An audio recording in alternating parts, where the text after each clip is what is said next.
So thank you everybody for coming back to another episode of Welfare Wednesday. Today, just a heads up is that if you have any questions, feel free to leave them in the live chat. We'll always keep an eye out for that. And there we go. And of course, the video is recorded for later access on our website as well as our YouTube channel. So for today, I'm here with the great pleasure of speaking with another one of our very own UBC Animal Welfare Program members, Katie Koralesky. Katie is a postdoctoral researcher here at UBC, with her current research focusing on understanding the social, moral, and ethical dimensions of gene editing in farm animals. During her PhD research, Katie used a novel research approach known as institutional ethnography, a technique founded by Dr. Dorothy E. Smith that had not previously been applied to the animal welfare, a field of animal welfare research. Katie's research brought great insight to the decision-making happening in animal shelters, decision-making process in the shelter environment, and provides a more nuanced understanding of what is actually happening in animal sheltering and how it might better serve the needs of both the animals and shelter staff. So thanks for joining us today, Katie, and belated congratulations on successfully defending your PhD research. Thank you so much. That's very kind, the introduction, and thank you so much for having me. Yeah, it's our pleasure. Could you tell us a little bit about yourself and your academic journey and career?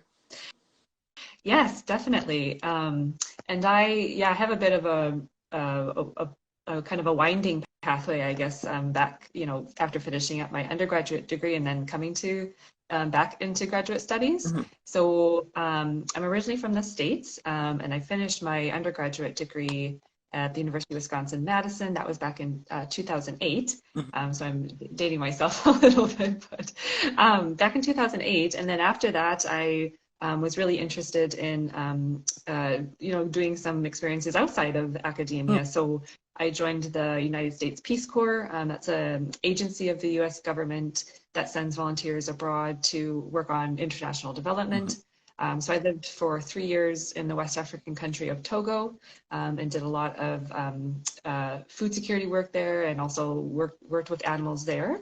And then after that, I worked for a few years in Colorado at a food bank.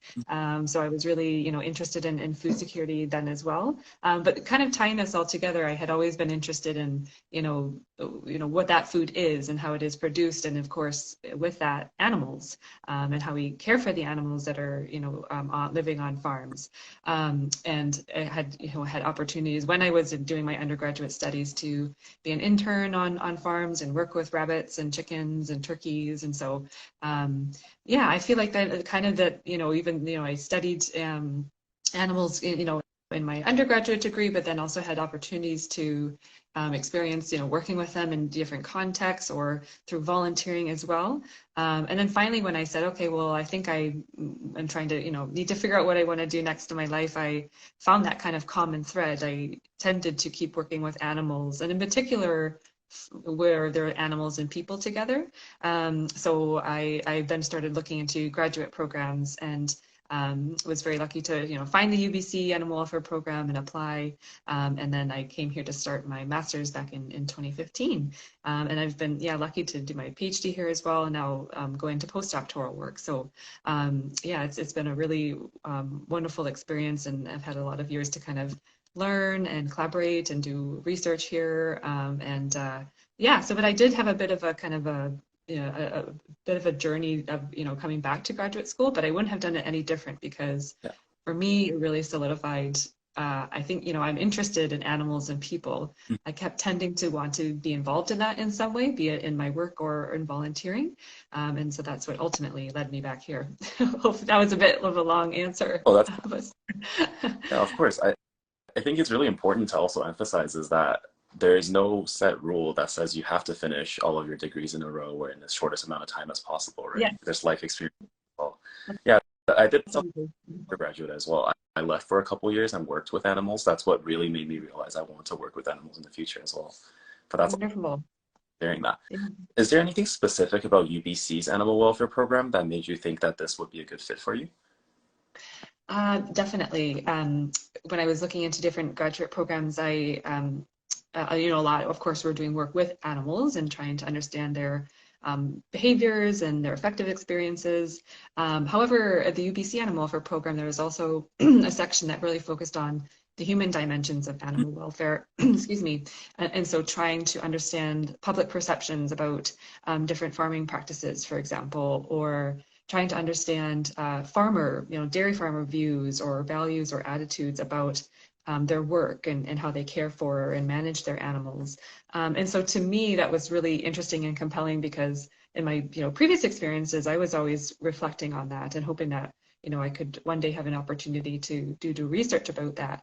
So for me, yeah, the specific focus and kind of intentional research being done on the people side, the people who are caring for these animals in different settings, was really interesting to me. And so that's why I pursued coming to UBC. Oh, that's awesome. Thank you for sharing that.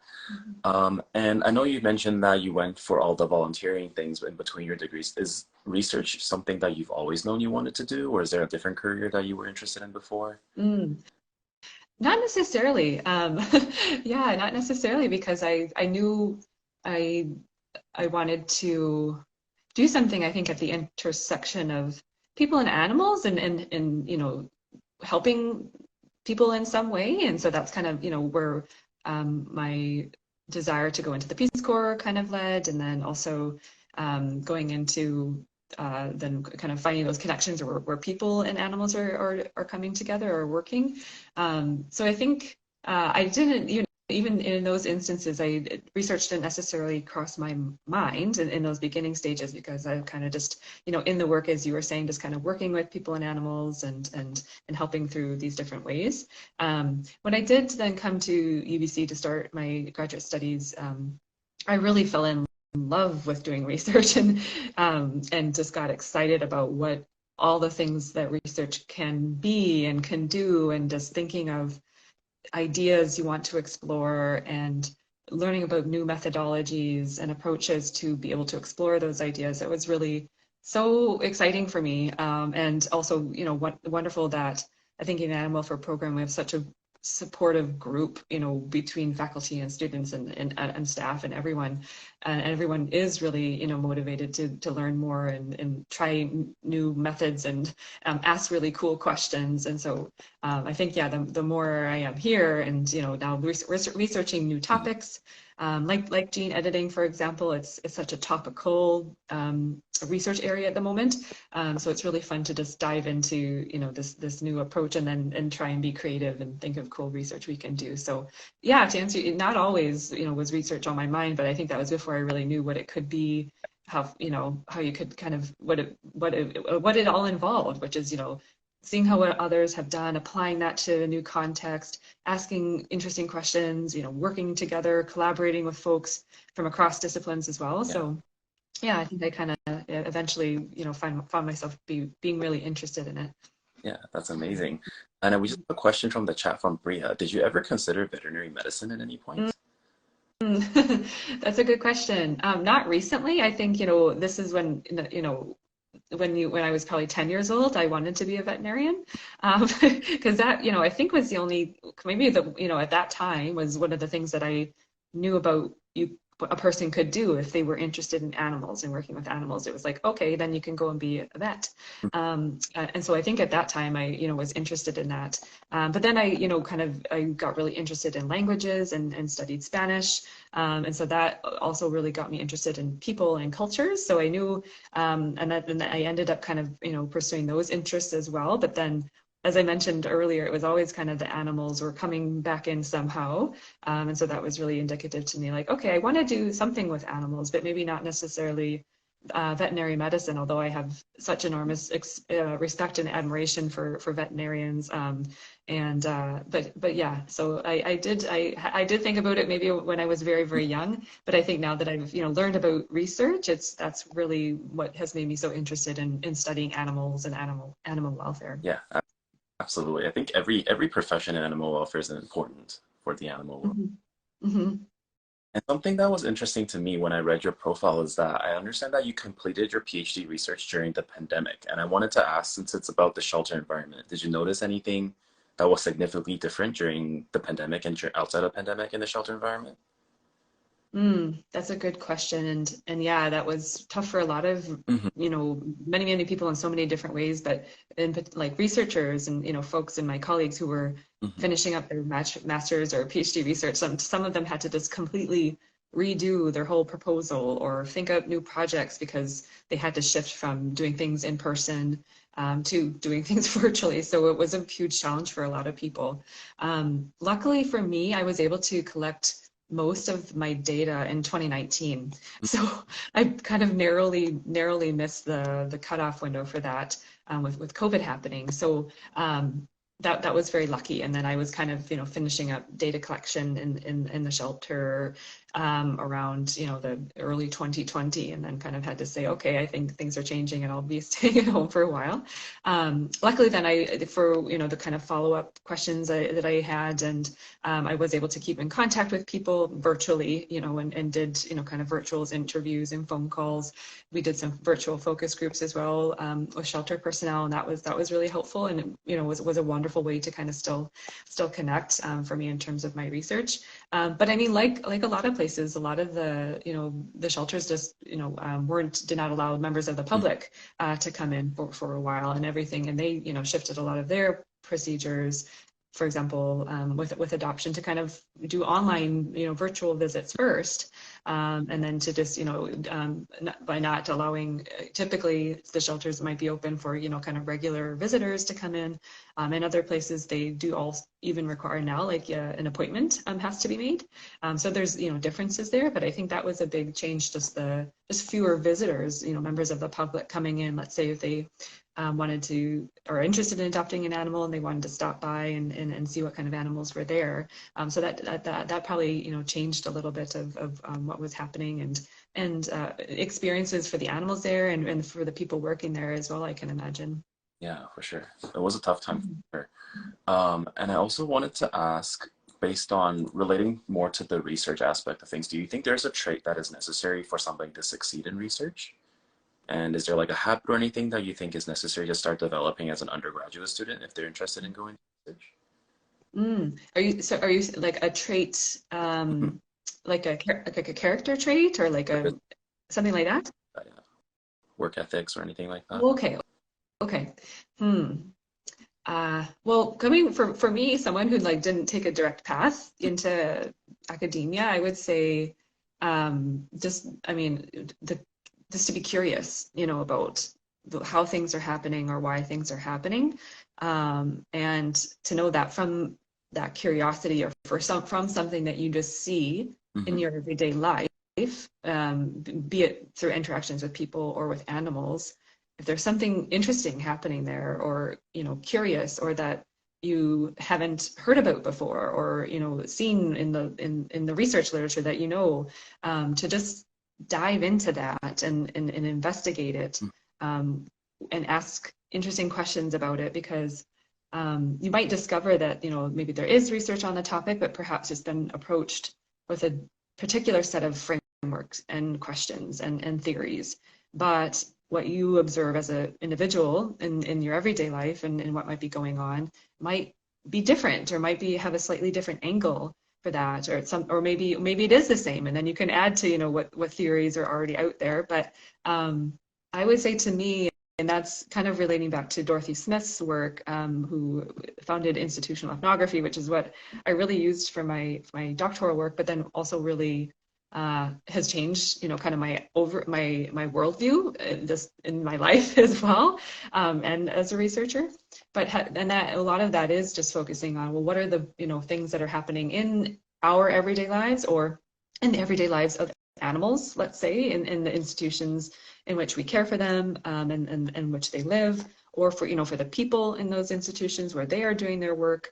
What are the kinds of things that are just happening on a day-to-day level that are really interesting, and may cause tension in some way? And to me, that's a really paying attention to those kind of things is a really helpful thing to do for any researcher. And if it's something that is really sparks your curiosity, then stay with that, and dive into it. Hmm. Absolutely. And that's a good segue Mhm. for the next question is that could you tell us a little bit more about what institutional ethnography is and Yes, how, like animal welfare research? Sure. Yes. So institutional ethnography, it is basically it's an approach to inquiry that aims to understand how the everyday work and activities that people do Mm-hmm. are being organized by overarching policies and laws and procedures.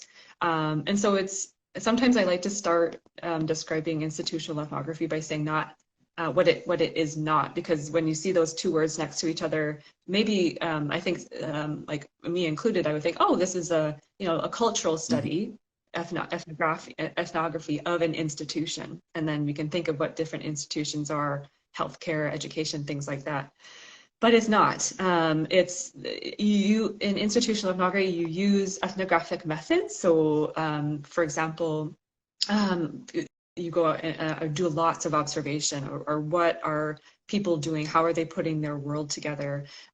So that, and we're also doing interviews and focus groups. So a lot of, qualitative techniques that are focusing on people and their everyday practices. So that's kind of the ethnographic part of institutional ethnography, is focused on the methods, Mm-hmm. how you go out and do the work.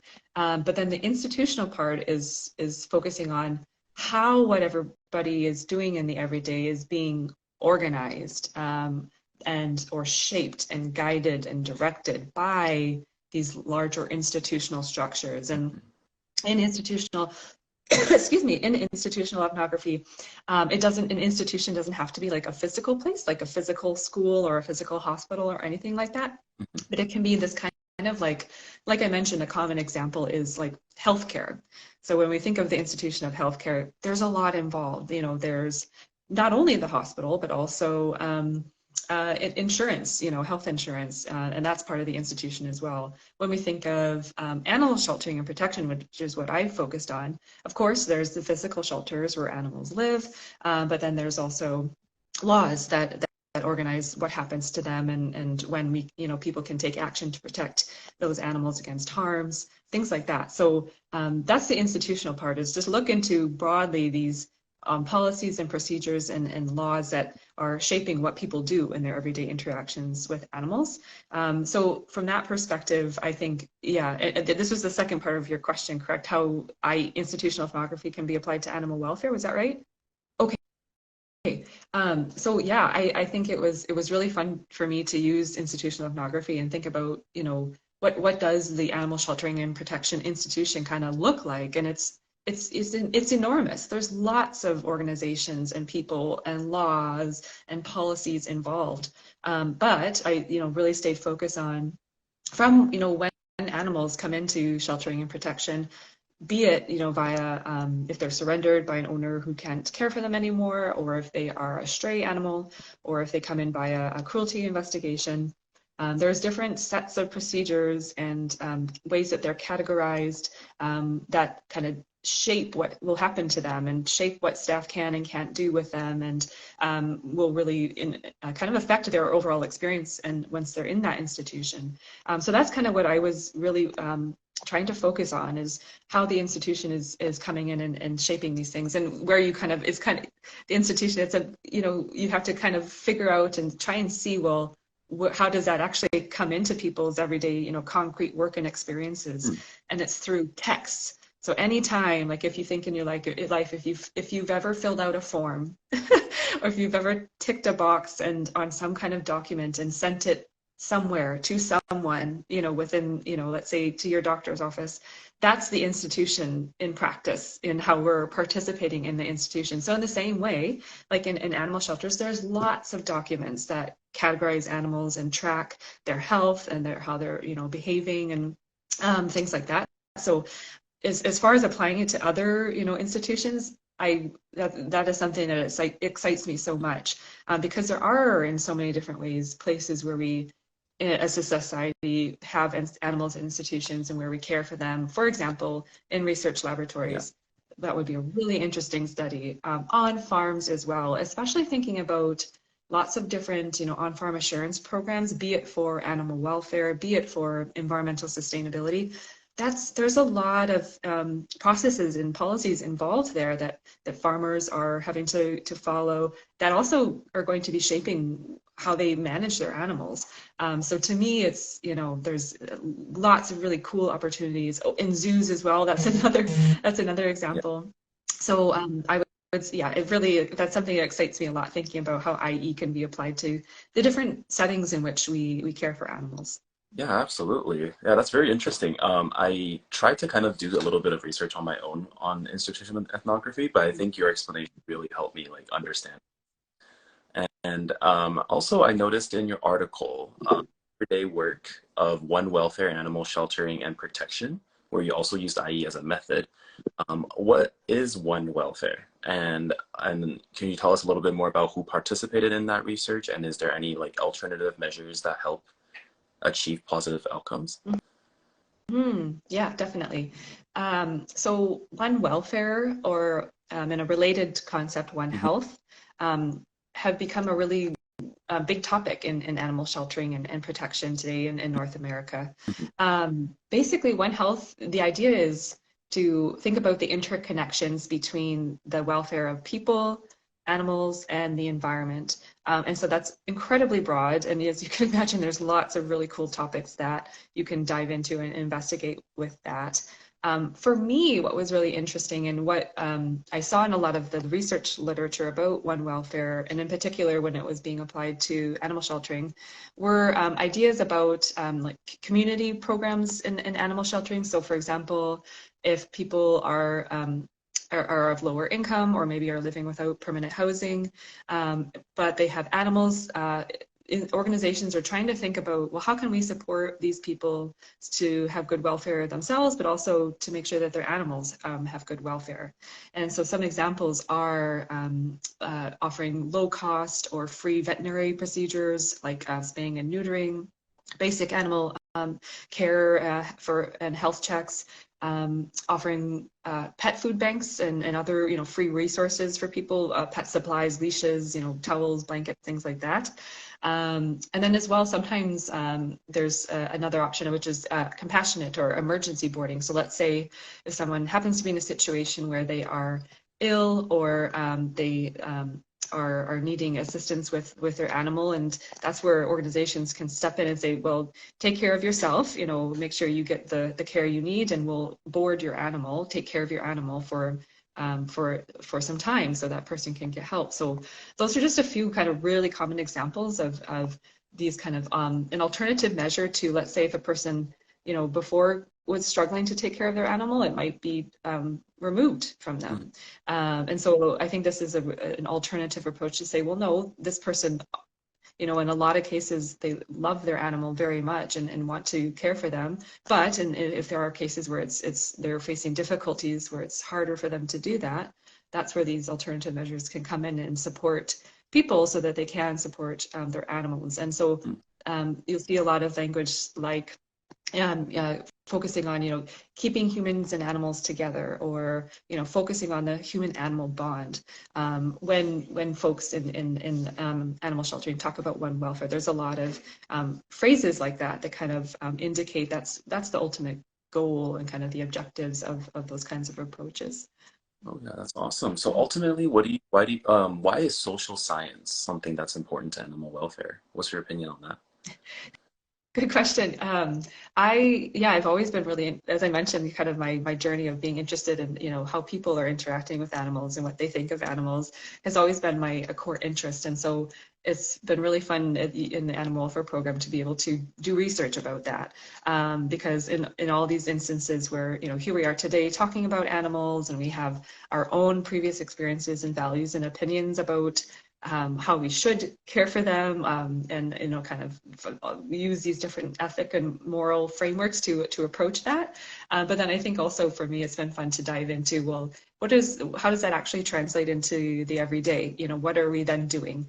Like you said, you worked in a vet or in a vet practice, or you've had, sorry, I can't remember exactly, but you've had experience working with animals. And so when you get out, and then for me, I've been a animal shelter volunteer for 12 plus years in the US and Canada. So for me, it's kind of fun to go out in the real world and see how these how these important kind of research questions come up in the actual world. So how should we, form policies and laws to guide how we care for animals when they come into, our care, be it on a farm or be it in a, an animal shelter. And I think there's so many different social science approaches like surveys or qualitative work that involve, ethnographic observations or interviews or focus groups that can really get into that a little bit. And it's important because at all these, intersections, and to a degree, even, for wild animals, we aren't caring for them directly. Certainly, the decisions we make have a big impact on their lives. So that's, I think, yeah, it's always important to consider the human dimensions, to put it broadly, about animal welfare, and just kind of and acknowledge how our decisions and our perspectives are going to be shaping how we care for them. Yeah, absolutely. I think sometimes it's hard to look away from the qualitative side of things, especially in a lot of people focus on the quantitative side. So I definitely agree with you with that. So I know we're running out of time. So do you have any last tips for any PALM members? Anything like that? Oh gosh, I mean, just yeah, keep doing what you're doing and just pursue what you're interested in. And you have wonderful skills, and you are part of a great team here and group that you can support each other. So I just encourage you to continue all of that. Yeah, thank you so much. It was an absolute pleasure to host you on Welfare Wednesday. Thank you so much for that. And for everyone else, of course, this video will be recorded. And yeah, I hope you all have a great rest of your Wednesday. Thank you so much for joining us today. Thank you. Bye.